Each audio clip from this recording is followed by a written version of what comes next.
Hello students, स्वागत करते हैं आप सभी स्टूडेंट्स का आज की इस वीडियो में। स्टूडेंट्स, आज की इस वीडियो में हम बात करेंगे कि हरियाणा पीजीआईएमएस रोहतक के द्वारा सीईटी 2024 के लिए ऑनलाइन एप्लीकेशन फॉर्म भरने शुरू है वो कर दिए हैं। तो स्टूडेंट्स, आप हरियाणा से बीएससी नर्सिंग या फिर पैरामेडिकल कोर्स के लिए एंट्रेंस है वो देना चाहते हैं, सीईटी के लिए ऑनलाइन एप्लीकेशन फॉर्म है वो भरना चाहते हैं, तो आप अपना ऑनलाइन एप्लीकेशन फॉर्म कैसे किस तरह से भर सकते हैं, एप्लीकेशन फॉर्म फिलअप की जो कंप्लीट जानकारी है इस वीडियो में आपको स्टेप बाय स्टेप आपको देखने को मिलेगी। तो आपको आज की इस वीडियो को पूरा कंप्लीट है आपको देखना है। तो चलिए वीडियो को शुरू है वो कर लेते हैं। तो स्टूडेंट से आप हरियाणा सीईटी 2024 के लिए अपना ऑनलाइन एप्लीकेशन फॉर्म फिल करने के लिए सबसे पहले तो इस गवर्नमेंट ऑफ हरियाणा की मेडिकल एजुकेशन की इस वेबसाइट पर, इस पोर्टल पर आप वो विजिट है आपको करना होगा। और इस पोर्टल का डायरेक्ट लिंक भी इस वीडियो के नीचे डिस्कशन पार्ट में भी आपको मिल जाएगा। आप वहां से भी क्लिक करके इस पोर्टल पर विजिट है वो कर सकते हैं। तो जैसे ही आप इस पोर्टल पर विजिट करेंगे तो कुछ इस तरह से आपके सामने इंटरफेस है वो देखने को मिल जाएगा। और यहाँ पर आपको सीईटी 2024 के लिए इंपोर्टेंट डेट वगैरह है वो देखने को मिल जाती है। आपकी जो सीईटी 2024 के लिए ऑनलाइन एप्लीकेशन फॉर्म भरने हैं वो यहाँ पर 28 जून 2024 से यहाँ पर शुरू है वो कर दिए थे। और फॉर्म भरने की जो अंतिम डेट है, लास्ट डेट है, वो भी यहाँ पर दे सकते हैं कि 12 जुलाई 2024 से वो रखी गई है। और इसी डेट के अंदर आप फॉर्म में कोई जानकारी है वो गलत फिल कर देते हैं या फिर आप कोई जानकारी गलत अपडेट कर देते हैं तो उसको आप सही भी कर सकते हैं। इसके बाद में आपका एडमिट कार्ड रिलीज है वो किया जाएगा। यहाँ पर डेट वगैरह है वो दे सकते हैं कि 24 जुलाई 2024 से वो रखी गई है, तो इसी डेट के अंदर आपका एडमिट कार्ड रिलीज हो जाएगा और आप अपना एडमिट कार्ड है वो डाउनलोड कर पाएंगे। इसके बाद में आपका सीईटी का जो एग्जाम है वो 28 जुलाई 2024 को कंडक्ट होगा। यहाँ पर आप डेट वगैरह वो चेक कर सकते हैं और ये डेट बाद में चेंज भी हो सकती है, लेकिन अभी फिलहाल यहाँ पर यही डेट है वो रखी गई है। तो यहाँ से आप कंप्लीट डेट वगैरह वो चेक कर लेंगे। और आपको अपना ऑनलाइन एप्लीकेशन फॉर्म फिल करने के लिए यहाँ पर आपको इंपोर्टेंट लिंक्स में न्यू रजिस्ट्रेशन का आपको लिंक है वो दिखाई देगा। आप इस पर क्लिक करेंगे। यदि आपने ऑलरेडी अपना रजिस्ट्रेशन कंप्लीट कर लिया है तो यहाँ पर आप एप्लीकेंट लॉगिन पर भी क्लिक कर सकते हैं। तो मैं यहाँ पर न्यू रजिस्ट्रेशन पर ही क्लिक करता हूँ तो आपके सामने कुछ इस तरह से ओपन होगा।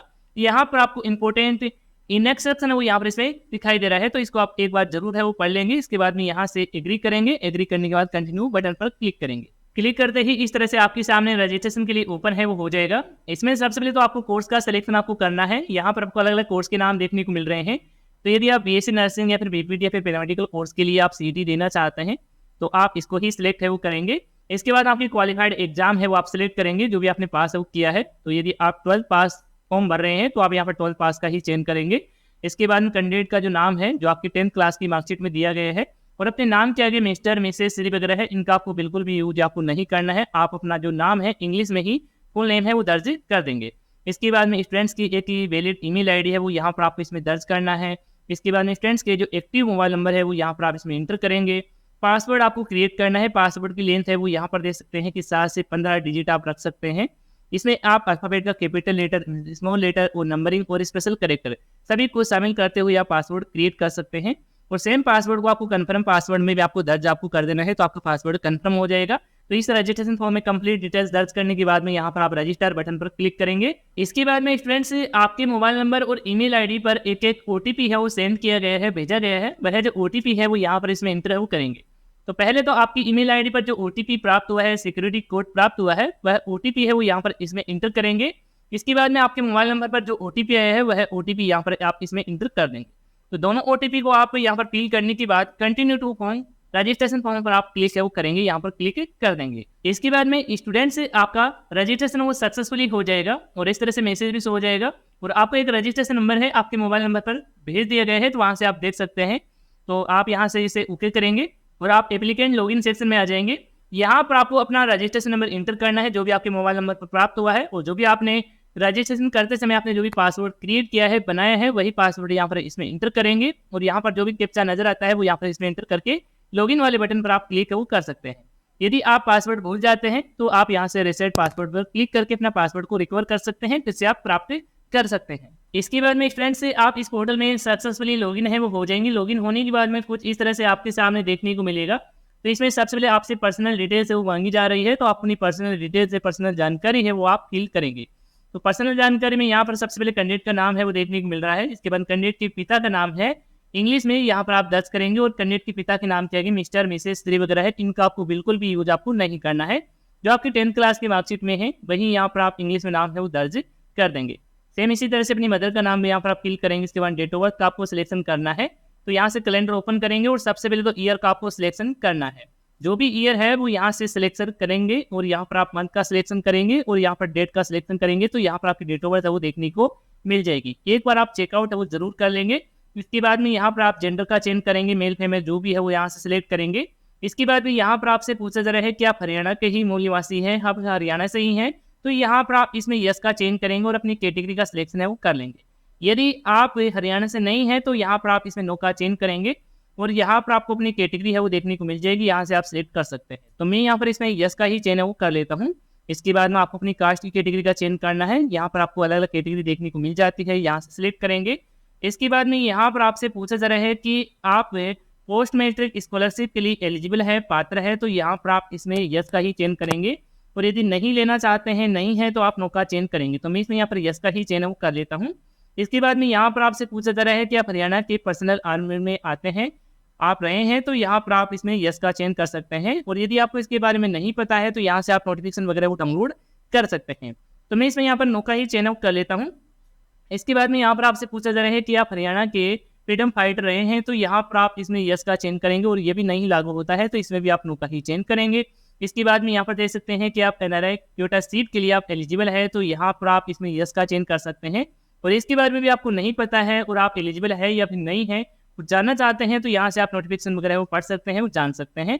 तो मैं इसमें यहाँ पर नो का ही चेंज कर लेता हूँ। इसके बाद में यहाँ पर आपको बेंचमार्क डिसेबिलिटी पर्सन के लिए देखने को मिलता है कि यदि स्टूडेंट्स दिव्यांग है तो यहाँ पर आप इसमें यस का चेंज कर सकते हैं और यदि नहीं लागू होता है तो आप नो सेलेक्ट कर लेंगे। तो मैं यहाँ पर नो कर लेता हूँ, जो यहाँ पर आप इसमें इंटर करेंगे। इसके बाद परिवार की जो पहचान आईडी है, फैमिली आईडी है, वो यहाँ पर आप इसमें इंटर करेंगे। तो कंप्लीट डिटेल्स फिल करने के बाद आप सेव एंड नेक्स्ट बटन पर क्लिक करेंगे और यदि आप हरियाणा से नहीं है तो आपसे फैमिली आईडी है वो नहीं मांगी जाएगी, आप डायरेक्ट आधार नंबर फिल करके भी आप अप्लाई कर पाएंगे। इसके बाद में स्टूडेंट से अगला जो स्टेप है ओपन हो जाएगा। इसमें आपको अपनी क्वालिफिकेशन डिटेल्स है, एजुकेशन की डिटेल्स है, वो आपको फुलफिल आपको करना है। तो यहाँ पर आपसे सबसे पहले पूछा जा रहा है कि आपने लास्ट क्वालिफिकेशन आपने क्या कुछ पासिंग किया है, आपने कहाँ तक पढ़ाई की है, यहाँ से सिलेक्ट करेंगे।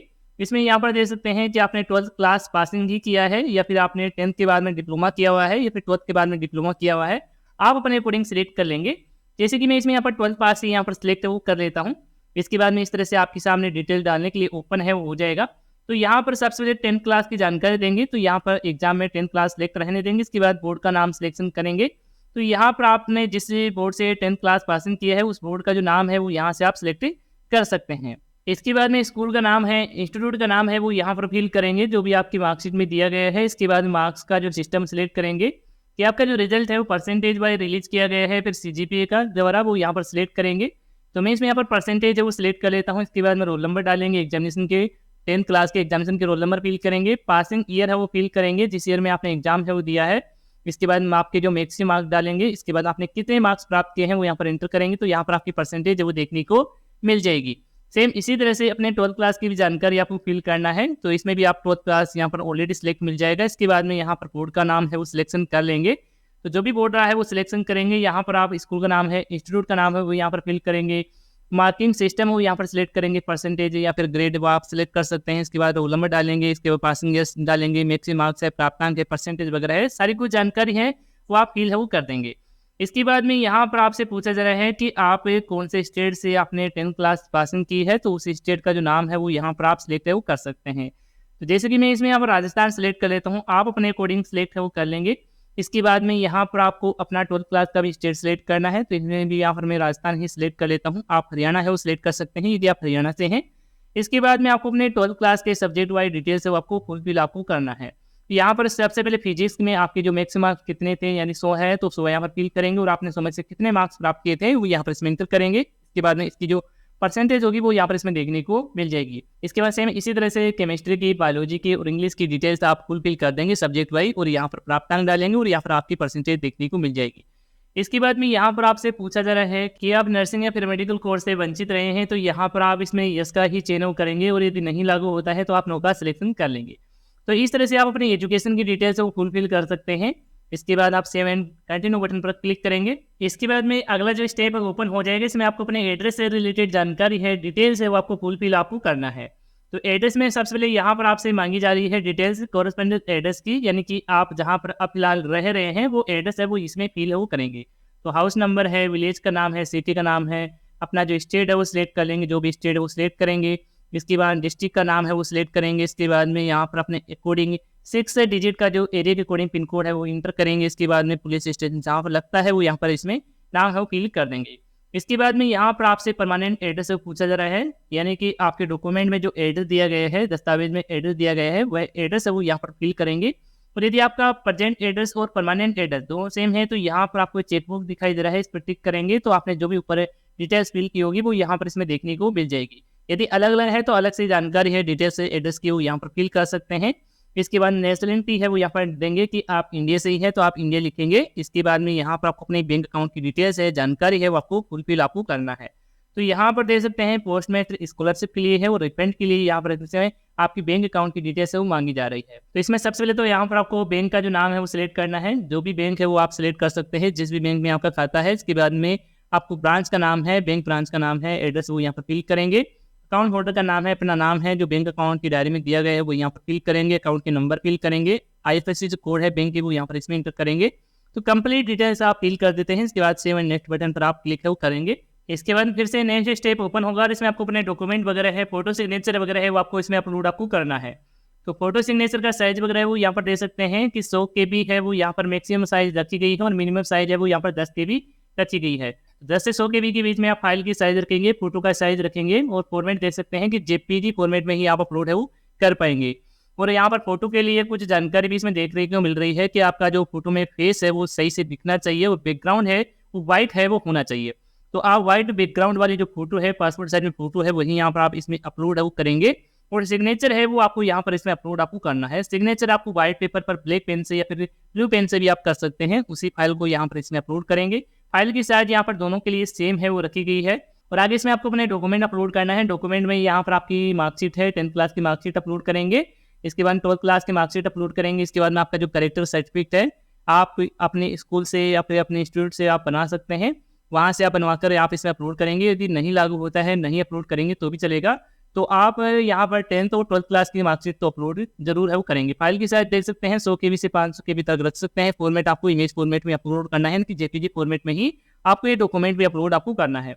तो सभी कुछ डॉक्यूमेंट है वो आप सही से अपलोड कर देते हैं। इसके बाद यहाँ से टिक करेंगे। टिक करने के बाद आप सेव एंड कंटिन्यू बटन पर आप क्लिक है वो करेंगे। तो जैसे आप कंटिन्यू पर क्लिक करेंगे आपकी डिटेल्स है कंफर्मेशन के लिए देखने को मिल जाएगी, यानी कि आपने जितने भी स्टेप में अपनी जानकारी डाली है वो यहाँ पर आपको इसमें देखने को मिल जाएगी।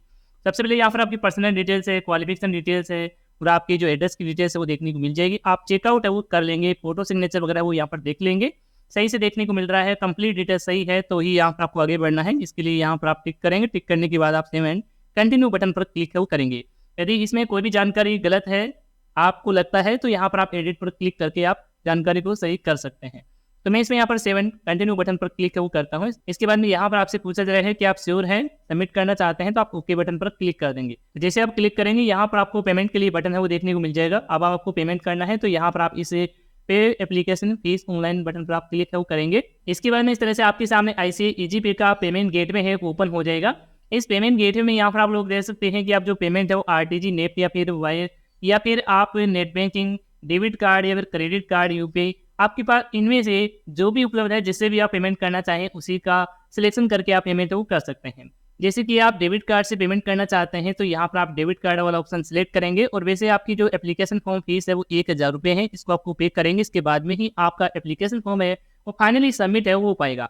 तो एप्लीकेशन फॉर्म को सबमिट करने के लिए, फीस को पे करने के लिए यहाँ पर आप सिलेक्शन कर लेंगे। इसके बाद में यहाँ पर आपको जानकारी डालने के लिए बोला जाएगा। यदि ये जानकारी नहीं डालेंगे तो भी चलेगा। इसके बाद में यहाँ पर आपसे पूछा जा रहा है कि जो डेबिट कार्ड यूज करने वाले हैं पेमेंट करने के लिए, वो रुपये डेबिट कार्ड है फिर अदर कोई डेबिट कार्ड है वो यहाँ से सिलेक्ट कर लेंगे। इसके बाद आप प्रोसीड नाउ बटन पर क्लिक करेंगे। इसके बाद इस तरह से आपके सामने अगला पेज ओपन होगा। इसमें आपको अपने डेबिट कार्ड संबंधित जानकारी है, डिटेल्स है, आपको फुलफिल आपको करना है। जैसे कार्ड होल्डर का नाम है, कार्ड के नंबर है, एक्सपायर मंथ है, एक्सपायर ईयर है, CVV नंबर है जो आपके डेबिट कार्ड के बैक साइड में दिया होता है, वही नंबर यहाँ पर फिल करके आप कंटिन्यू बटन पर क्लिक करें। इसके बाद में हम डेबिट कार्ड से कनेक्टेड बैंक से मोबाइल पर एक OTP आएगा, OTP डाल देंगे। इसके बाद में आपका पेमेंट वो सक्सेसफुली हो जाएगा। जैसे ही आपका पेमेंट वो सक्सेसफुली होगा तो आपके सामने एप्लीकेशन फॉर्म का फाइनल जो प्रिंट आउट है वो देखने को मिल जाएगा। आप एप्लीकेशन फॉर्म का फाइनल प्रिंट आउट है वो निकला लेंगे और अपने पास से आपको सुरक्षित आपको रख लेना है। तो इस तरह से स्टूडेंट्स से आप हरियाणा CET 2024 के लिए ऑनलाइन एप्लीकेशन फॉर्म फिल कर सकते हैं और आप BSc नर्सिंग या फिर पैरामेडिकल कोर्सेज के लिए एडमिशन है वो ले सकते हैं। और यदि आपको स्टूडेंट्स इस फॉर्म को भरने में और भी किसी प्रकार की समस्या या फिर किसी प्रकार का एरर देखने को मिलता है, तो आप हमें कमेंट करके बता सकते हैं। तो इस वीडियो में अभी के लिए इतना ही, और यदि आपको इसी से रिलेटेड कोई सवाल है फिर सुझाव है तो आप हमें कमेंट में बता सकते हैं। धन्यवाद दोस्तों।